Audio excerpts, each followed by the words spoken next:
Os direitos de um apóstolo. Não sou livre? Não sou apóstolo? Não vi Jesus, nosso Senhor? Não são vocês resultado do meu trabalho no Senhor?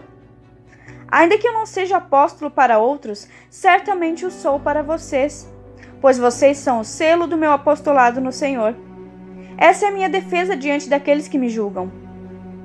Não temos nós o direito de comer e beber? Não temos nós o direito de levar conosco uma esposa crente como fazem os apóstolos, os irmãos do Senhor e Pedro?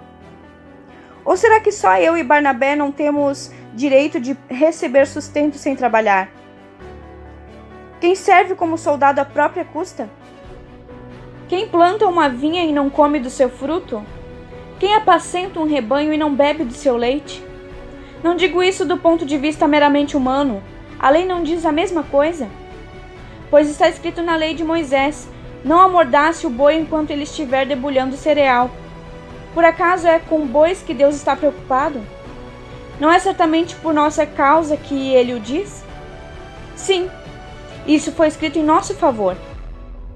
Porque o lavrador, quando ara, e o debulhador, quando debulha, devem fazê-lo na esperança de participar da colheita. Se entre vocês semeamos coisas espirituais, seria demais colhermos de vocês coisas materiais? Se outros têm direito de ser sustentados por vocês, não o temos nós ainda mais? Mas nós nunca usamos desse direito. Ao contrário, suportamos tudo para não pôr obstáculo algum ao Evangelho de Cristo. Vocês não sabem que aqueles que trabalham no templo alimentam-se das coisas do templo? E que os que servem diante do altar participam do que é oferecido no altar? Da mesma forma, o Senhor ordenou àqueles que pregam o Evangelho que vivam do Evangelho. Mas eu não tenho usado de nenhum desses direitos. Não estou escrevendo na esperança de que vocês façam isso por mim. Prefiro morrer a permitir que alguém me prive desse meu orgulho. Contudo, quando prego o Evangelho, não posso me orgulhar, pois me é imposta a necessidade de pregar. Ai de mim se eu não pregar o Evangelho. Porque se prego de livre vontade, tenho recompensa. Contudo, como prego por obrigação, estou simplesmente cumprindo uma incumbência a mim confiada. Qual é, pois, a minha recompensa? Apenas esta, que pregando o Evangelho eu apresente gratuitamente, não usando assim dos meus direitos ao pregá-lo. Porque, embora seja livre de todos, fiz-me escravo de todos, para ganhar o maior número possível de pessoas. Tornei-me judeu para os judeus, a fim de ganhar os judeus. Para os que estão debaixo da lei, tornei-me como se estivesse sujeito à lei, embora eu mesmo não esteja debaixo da lei, a fim de ganhar os que estão debaixo da lei. Para os que estão sem lei, tornei-me como sem lei, embora não esteja livre da lei de Deus, e sim sob a lei de Cristo, a fim de ganhar os que não têm a lei. Para com os fracos, tornei-me fraco, para ganhar os fracos. Tornei-me tudo para com todos, para de alguma forma salvar alguns. Faço tudo isso por causa do Evangelho, para ser coparticipante dele. Vocês não sabem que de todos os que correm no estádio, apenas um ganha o prêmio? Corram de tal modo que alcancem o prêmio. Todos os que competem nos jogos se submetem a um treinamento rigoroso para obter uma coroa que logo perece. Mas nós o fazemos para ganhar uma coroa que dura para sempre. Sendo assim, não corro como quem corre sem alvo, e não luto como quem esmurra ao ar, mas esmurro o meu próprio corpo, e faço dele meu escravo, para que depois de ter pregado aos outros, eu mesmo não venha a ser reprovado. Exemplos da história de Israel. Porque não quero, irmãos, que vocês ignorem o fato de que todos os nossos antepassados estiveram sob a nuvem e todos passaram pelo mar. Em Moisés, todos eles foram batizados na nuvem e no mar.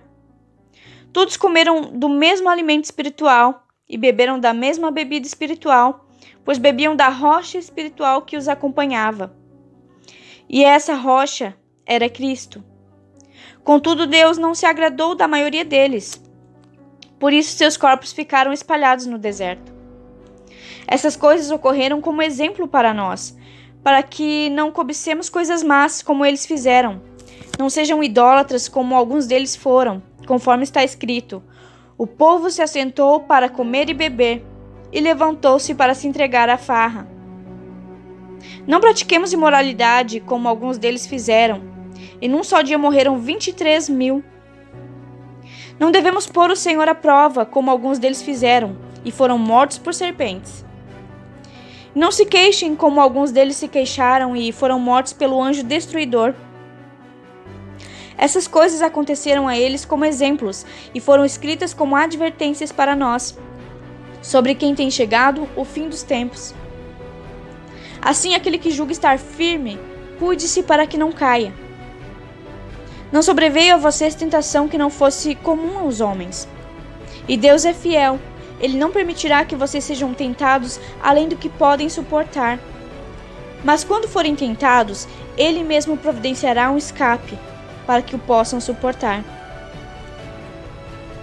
As festas idólatras e a ceia do Senhor. Por isso, meus amados irmãos, fujam da idolatria. Estou falando a pessoas sensatas. Julguem vocês mesmos o que eu estou dizendo. Não é verdade que o cálice da bênção que abençoamos é a participação do sangue de Cristo e que o pão que partimos é a participação do corpo de Cristo? Como há somente um pão, nós que somos muitos, somos um só corpo, pois todos participamos de um único pão. Considerem o povo de Israel. Os que comem dos sacrifícios não participam do altar? Portanto, o que estou querendo dizer? Será que o sacrifício oferecido a um ídolo é alguma coisa? Ou o ídolo é alguma coisa? Não. Quero dizer que o que os pagãos sacrificam é oferecido aos demônios e não a Deus. E não quero que vocês tenham comunhão com os demônios. Vocês não podem beber do cálice do Senhor e do cálice dos demônios. Não podem participar da mesa do Senhor e da mesa dos demônios. Porventura provocaremos o ciúme do Senhor? Somos mais fortes do que Ele? A liberdade do cristão. Tudo é permitido, mas nem tudo convém. Tudo é permitido, mas nem tudo edifica. Ninguém deve buscar o seu próprio bem, mas sim o dos outros. Comam de tudo que se vende no mercado, sem fazer perguntas por causa da consciência. Pois do Senhor é a terra e tudo que nela existe. Se algum descrente o convidar para uma refeição e você quiser ir, coma de tudo que for apresentado, sem nada perguntar por causa da consciência. Mas se alguém disser, isso foi oferecido em sacrifício, não coma. Tanto por causa da pessoa que o comentou, como da consciência.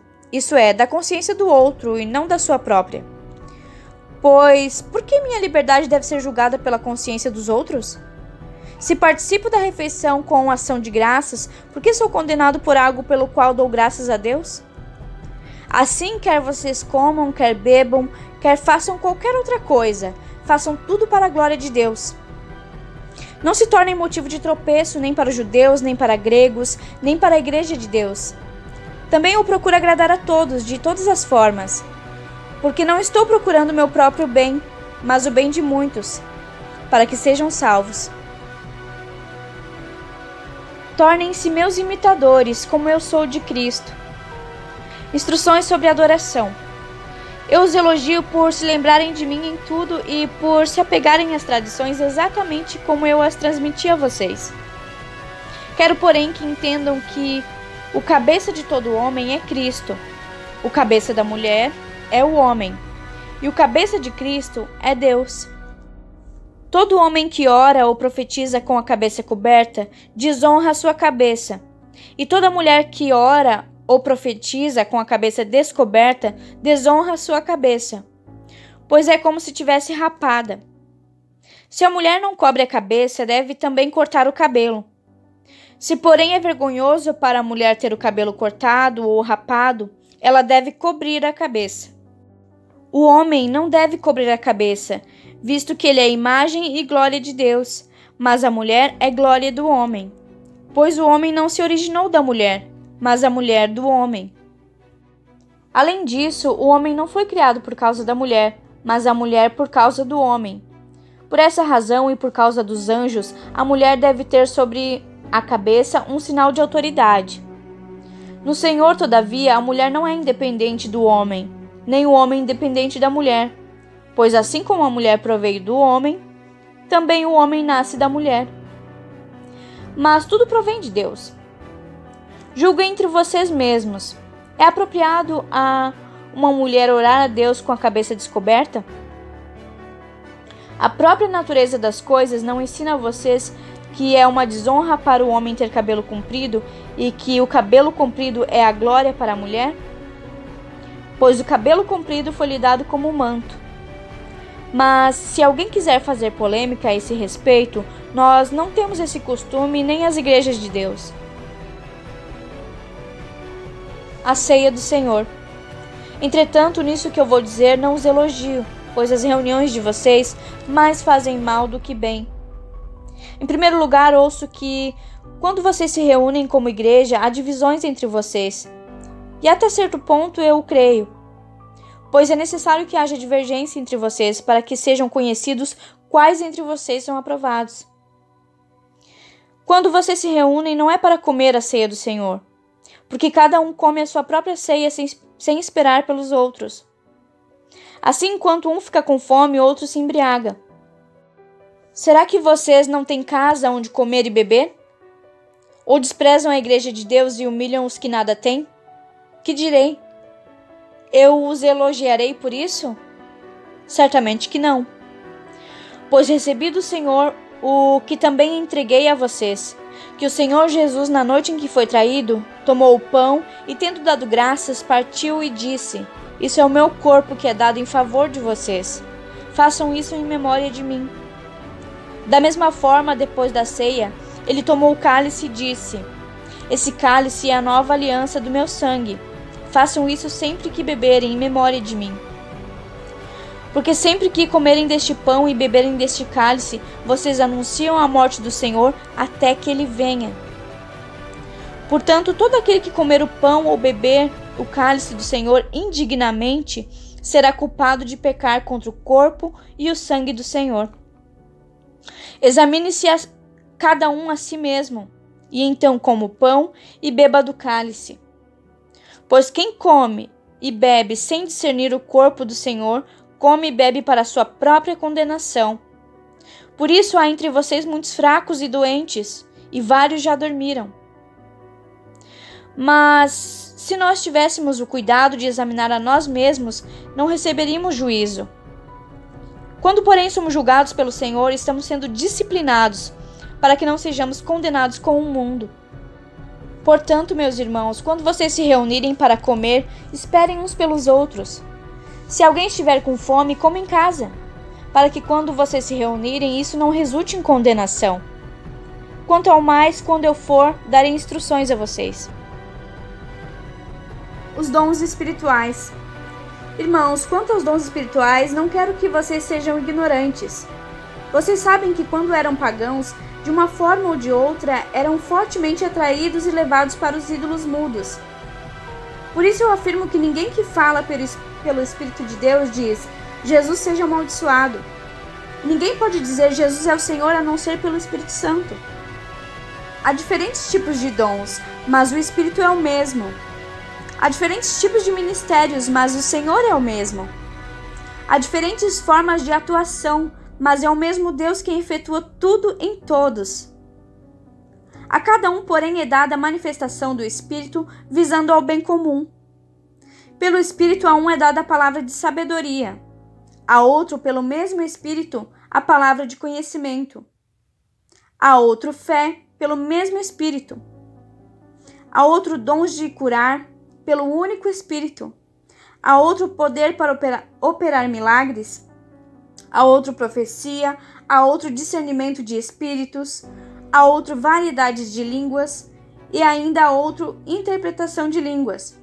Todas essas coisas, porém, são realizadas pelo mesmo e único Espírito, e ele as distribui individualmente a cada um como quer.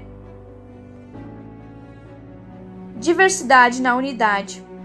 Ora, assim como o corpo é uma unidade, embora tenha muitos membros, e todos os membros, mesmo sendo muitos, formam um só corpo, assim também com respeito a Cristo. Pois em um só corpo todos nós fomos batizados em um único Espírito, quer judeus, quer gregos, quer escravos, quer livres, e a todos nós foi dado beber de um único espírito. O corpo não é feito de um só membro, mas de muitos. Se o pé disser, porque não sou mão, não pertenço ao corpo, nem por isso deixa de fazer parte do corpo. E se o ouvido disser, porque não sou olho, não pertenço ao corpo, nem por isso deixa de fazer parte do corpo. Se todo o corpo fosse olho, onde estaria a audição? Se todo o corpo fosse ouvido, onde estaria o olfato? De fato, Deus dispôs cada um dos membros no corpo segundo a sua vontade. Se todos fossem um só membro, onde estaria o corpo? Assim há muitos membros, mas um só corpo. O olho não pode dizer à mão, não preciso de você. Nem a cabeça pode dizer aos pés, não preciso de vocês. Ao contrário, os membros do corpo que parecem mais fracos são indispensáveis. E os membros que pensamos serem menos honrosos, tratamos com especial honra. E os membros que em nós são indecorosos, são tratados com um decoro especial. Enquanto os que em nós são decorosos, não precisam ser tratados de maneira especial. Mas Deus estruturou o corpo, dando maior honra aos membros que dele tinha falta, a fim de que não haja divisão no corpo, mas sim que todos os membros tenham igual cuidado uns pelos outros. Quando um membro sofre, todos os outros sofrem com ele. Quando um membro é honrado, todos os outros se alegram com ele. Ora, vocês são o corpo de Cristo, e cada um de vocês individualmente é membro desse corpo. Assim, na igreja, Deus estabeleceu primeiramente apóstolos, em segundo lugar profetas, em terceiro lugar mestres, depois os que realizam milagres, os que têm dons de curar, os que têm dons de prestar ajuda, os que têm dons de administração e os que falam diversas línguas. São todos apóstolos? São todos profetas? São todos mestres? Têm todos os dons de realizar milagre? Têm todos os dons de curar? Falam todos em línguas? Todos interpretam? Entretanto, busquem com dedicação os melhores dons. O amor. Passo agora a mostrar a vocês um caminho ainda mais excelente.